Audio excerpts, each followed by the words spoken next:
जय हिंद दोस्तों लेकर के आ गए हैं पर्यावरण के बहुत ही महत्वपूर्ण 30 प्रश्न जो कि एनसीईआरटी की बुक से निकाल करके एक एक प्रश्न बनाया गया है इस पीडीएफ में। अब आपको बहुत अच्छे तरीके से इन प्रश्नों को पढ़ना है और इनके उत्तर कमेंट बॉक्स में लिख करके अपने तैयारी का जायजा लेना है। एक एक प्रश्न आपके लिए उपयोगी होगा। आप हमारे यूट्यूब चैनल टॉप 50 स्टडी से सब्सक्राइब करके तो निश्चित रूप से आप जुड़ ही गए होंगे, क्योंकि ऐसे वीडियो आपको निरंतर मिलते रहे, एक भी वीडियो ना छूटे। तो आप हमसे हमारे चैनल को सब्सक्राइब कर लीजिए और अपने एग्जाम की तैयारी को मजबूत बनाइए और सफलता प्राप्त कीजिए। तो चलिए शुरुआत करते हैं। आज का पहला प्रश्न है, निम्नलिखित में से कौन सा ऊर्जा का स्रोत कभी पर्यावरण प्रदूषण नहीं करता है।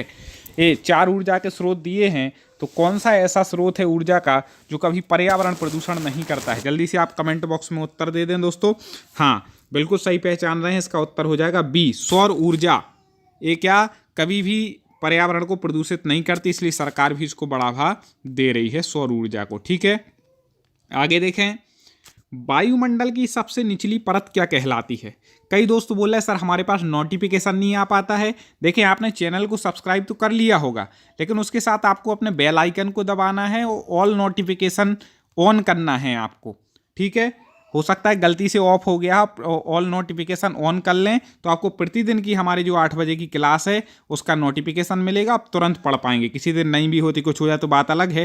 बाकी डेली 8 बजे क्लास आ रही है। ऐसे दिन में 3-4 अलग अलग विषय की क्लास हैं, आपको प्रत्येक का नोटिफिकेशन मिलेगा जो आपके लिए उपयोगी है।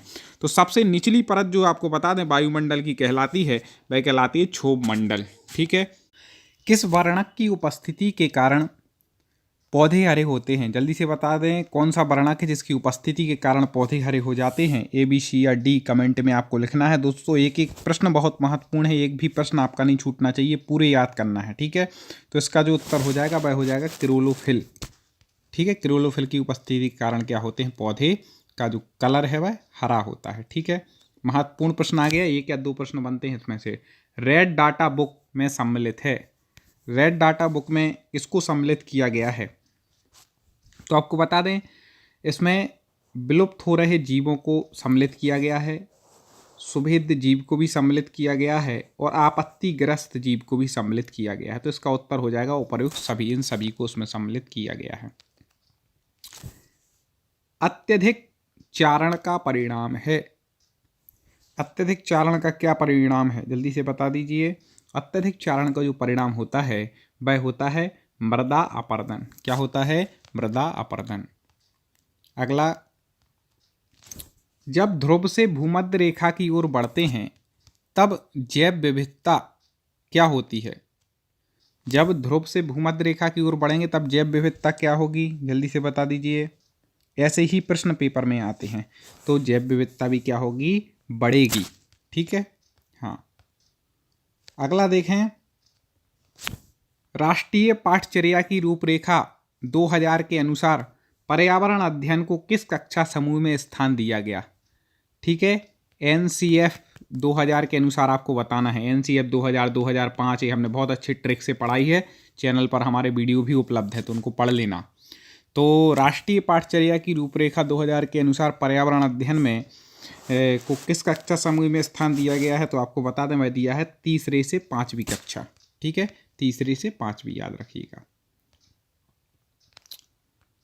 अगला देखें, भारत के किस क्षेत्र में अधिकतम भूस्खलन की घटनाएं होती हैं। कौन सा क्षेत्र है भारत का जिसमें ज़्यादा भूस्खलन की घटनाएं आपको देखने को मिलती हैं। तो आपको बता दें भूस्खलन होता कहाँ पर है, ज़्यादातर पहाड़ी एरिया में होता है और सबसे ज़्यादा ऐसे पहाड़ कहाँ पर हैं, हिमालय में। ठीक है, तो भारत में अधिकतम हिमालय में जो है भूस्खलन की घटनाएं होती हैं। अगला देखें, निम्नलिखित में से कौन सा युग्म सुमेलित है। सुमेलित युग्म बताना है दोस्तों मैं, कई लोग बोलते हैं सर आप कम टाइम देते हैं उत्तर बताने के लिए। मैं जरूर देता हूं कम टाइम, क्योंकि मुझे कम टाइम में आपको पूरा पढ़ाना है। ऐसा नहीं कि 30 क्वेश्चन पढ़े 1 घंटा बेकार कर दिया। इससे अच्छा तो पुस्तक से पढ़ लेते, 60 पढ़ लेते।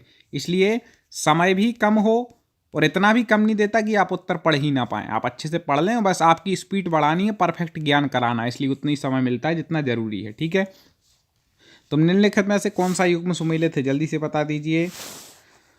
हल्दी पाउडर मैट्रिक येलो गलत है, फ्राइन क्लोरोफ्लोरोकार्बन गलत है, green house gas carbon dioxide गलत है, कंटूर कृषि भूमि अपर्दन ये सही है। ठीक है, डी सही हो जाएगा। सजीवों में ऑक्सीश्वसन की प्रक्रिया में खाली स्थान ऊर्जा अवमुक्त होती है। आपको विस्तार से पढ़ना हो तो प्लेलिस्ट में वीडियो, हमारी पर्यावरण की प्लेलिस्ट है, लास्ट में मैं स्क्रीन पर ही प्लेलिस्ट दे दूंगा। जैसे वीडियो खत्म होगा आप स्क्रीन पर क्लिक करेंगे तो आपको दिख जाएगी।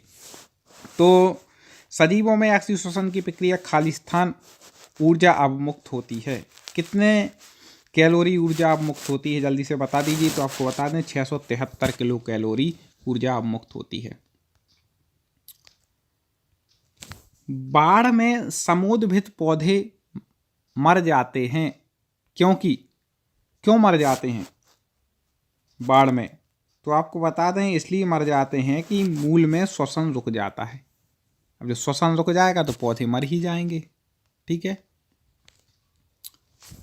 कांजीरंगा राष्ट्रीय उद्यान प्रसिद्ध है, किसके लिए प्रसिद्ध है? Very very IMP Kaziranga.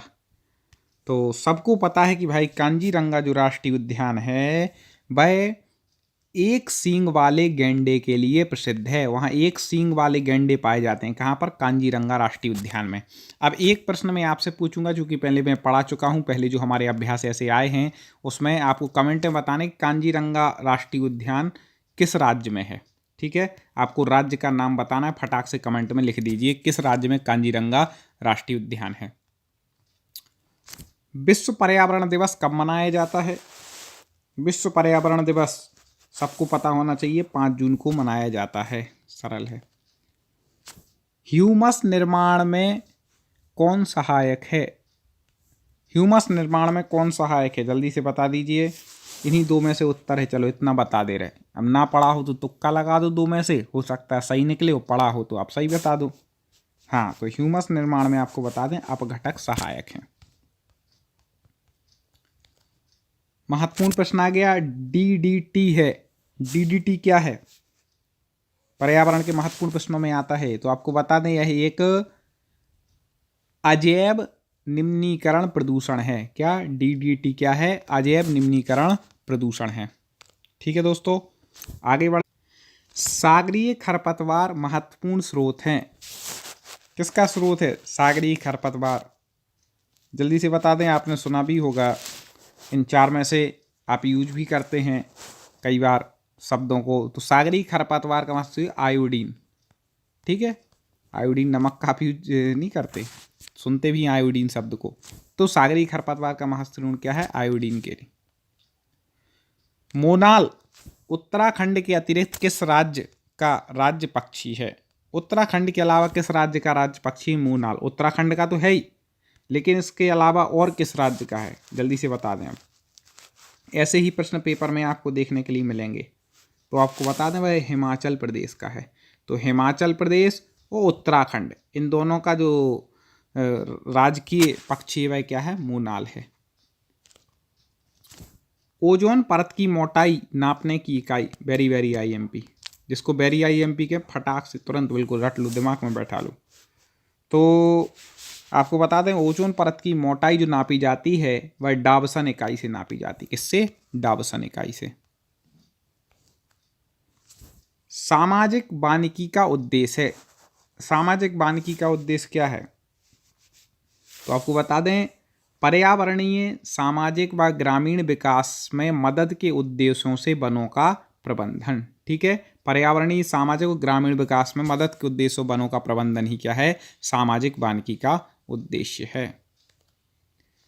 अगला है चिपको आंदोलन की जनक गौरा देवी द्वारा चिपको आंदोलन किस गांव से प्रारंभ किया गया? चिपको आंदोलन की जनक कौन मानी जाती हैं? गौरा देवी। अब ये आंदोलन किस गांव से प्रारंभ किया था इसके बारे में आपको बताना है। किस गांव से यह आंदोलन प्रारंभ हुआ था? चिपको आंदोलन से 1 या 2 क्वेश्चन तो आपको मिल ही जाएंगे हर एग्जाम में पर्यावरण के। तो आपको बता दें वह हुआ था रैणी गांव से। किस गांव से हुआ था? रैणी गांव से। ठीक है, गौरा देवी नाम भी याद रखिएगा। भूकंप की तरंगों को निरूपित करता है। ठीक है, भूकंप की तरंगों को कौन निरूपित करता है? कौन जानता है? 1 ऑप्शन ए है और 3 ऑप्शन ए है। अब जल्दी से आपको बताना है। हाँ, बिल्कुल सही पहचान रहे हैं, सीस्मोग्राफ। इसके द्वारा भूकंप की तरंगों को मापा जाता है, निरूपित करता है।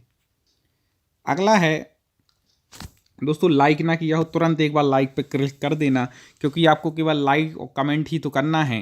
कमेंट में आपको बताना आपको प्रश्न कैसे लग रहा है और आप कैसे प्रश्न चाहते हैं और किस सब्जेक्ट के इसके अलावा प्रश्न चाहते हैं, किस एग्जाम की आप विशेषकर तैयारी कर रहे हैं। सारी बातें आप अपने मन की कमेंट में लिख दिया करें। वैसे हम और अच्छे अच्छे प्रश्न आपके लिए निरंतर ला रहे हों, ले करके आएंगे। मानव पर्यावरण संबंध एक खालिस्तान संकल्पना है। ठीक है, तो कैसी संकल्पना है? मानव पर्यावरण संबंधी धनात्मक संकल्पना है। अगला है,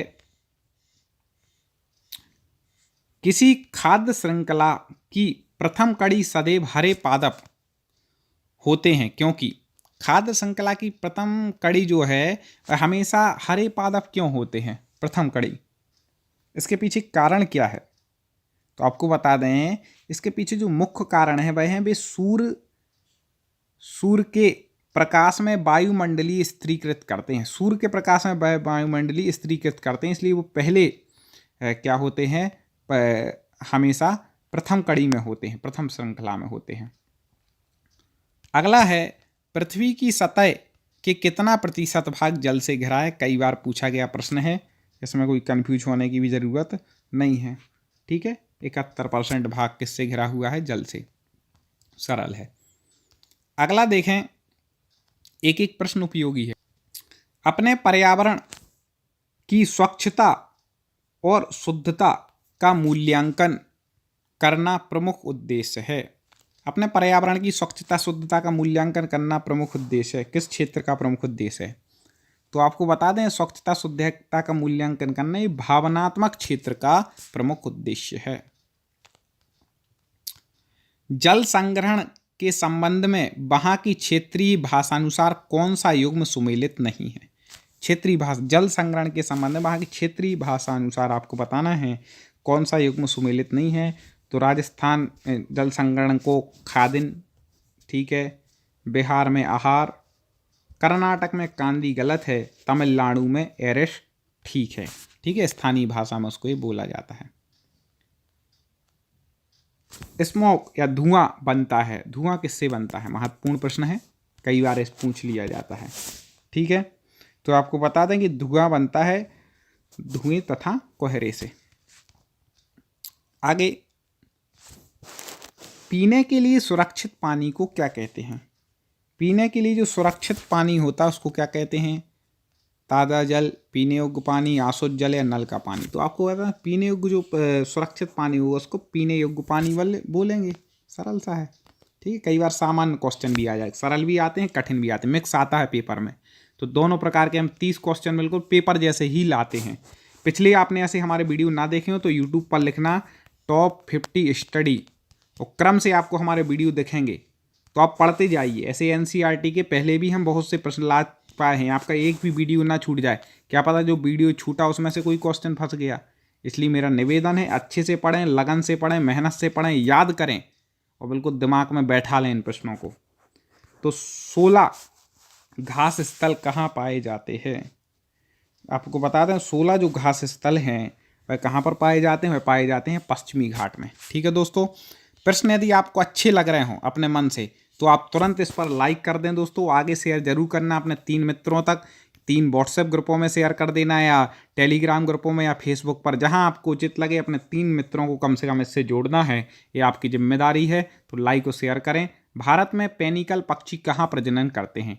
इसके बाद हम आपको भी स्क्रीन पर एक प्लेलिस्ट दिखेगी, आप उस पर क्लिक करेंगे तो आपको पर्यावरण के और वीडियो मिल जाएंगे। भारत में पेनिकल पक्षी कहाँ प्रजनन करते हैं?